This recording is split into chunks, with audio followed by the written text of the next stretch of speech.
আমি মামুল হকের দিব। হ্যাঁ, দিনের একজন লোক, আগেও এই যে রাজনীতিতে ছিল না, হ্যাঁ আগেও হ্যাঁ দিনের কাজ করছে, এখনো আশা করি হ্যাঁ দিনের কাজ সংসদেও করবো, বাইরেও করবো। সে এমন একজন লোক, এই জন্য তারা দিব।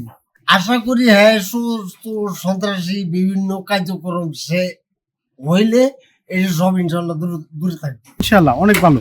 উনি আশাবাদী যে অনেক ফাঁস করবে। আমাদের এখান থেকে যে সারা পাচ্ছি মনে হচ্ছে যে উনি বিপুল ভোটে জয় হবে।